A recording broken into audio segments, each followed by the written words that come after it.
shelter, and sometimes education.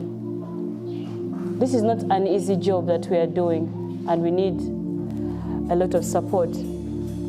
Personally, I can relate with these children because 20 years ago, I looked like one of these children. The only good thing about me was that I had a mother who was a single mother of 9 and could take care of us.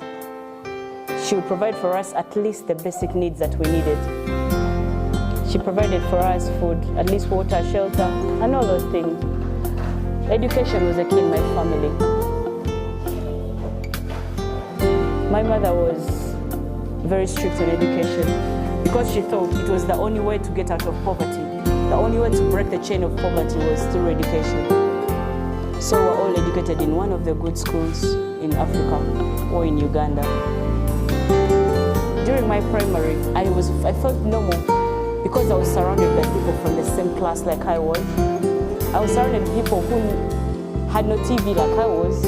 I was surrounded by people who knew bathing soap was washing soap was everything in the house, and it was okay.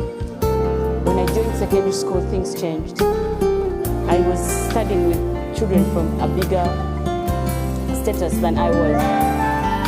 So I thought I was less privileged. One time my mother came to visit me at school, and I was called to the office.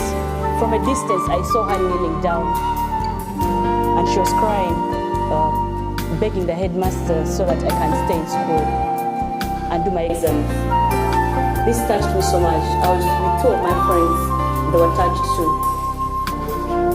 So every end of term, these 2 friends of mine collected things that had remained from previous term, like books, sugar, soap, and they'd give them to me to take them to my siblings. I had a very proud mother. She would not allow me to get things from charity. So I used to take these things to my neighbors who had the same background like mine. And they were very appreciative of the small things I took to them. At the age of 14, I knew giving someone and making a difference in someone's life was everything, especially with children. When I joined Mulago training school, that was when I was in Mulago Hospital. I was given an internship in this village. And my first time to meet children in this village was shocking. It was very heartbreaking because things are taken for granted, things I thought I really needed. These children, I never heard of them. I was thinking of bathing soap. These children need no soap. I was thinking of fancy clothes. They need no clothes. I was so touched. By that time I was in school. I didn't know how to help.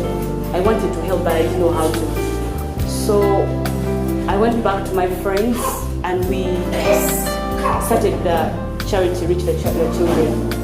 My sister was in administration, so she helped me come up with the idea of Reach the Child Africa. I saw this is the only pipeline that would help me reach these children. And we started by going to schools that are from good status, and we do dental checkups, and then the money that we get from those schools, we brought them back to these villages and took care of these children in Bambula. This was very rewarding, but then I had to move and go to the UK. Everything changed. I could not do the same thing I was doing when I was here. I could not trust anybody the way I was doing because these children were like my own. And time came, I had to come back to Uganda. I really wanted to meet everyone because when I was in the UK, when I stabilized in 2014, I started selling more of something I could help. I asked my sister to write me all the children that needed help. At first, she just had over 1,000 children, and I could only help 200 of them. That was very bad because every time I had to say no to them, it was like a spear to my heart. I wanted to help all of them, but I didn't have the capacity. So right now, I want to change all my effort and energy to be the voice for these children. I want every child here to have a home, a place to call home, a place to go to have that support that every child needs. at least to have the education, to be sure that at least they can try to fight poverty. It's not an easy thing. It's a very big road I'm going for. But if I could at least construct 90 homes for these children, I'm sure every child will have a home in this village. And I can train a few mothers to take care of these children. We have sourced out a land that we could use somewhere here. That we might build houses there and a school, a clinic, and see how we can help.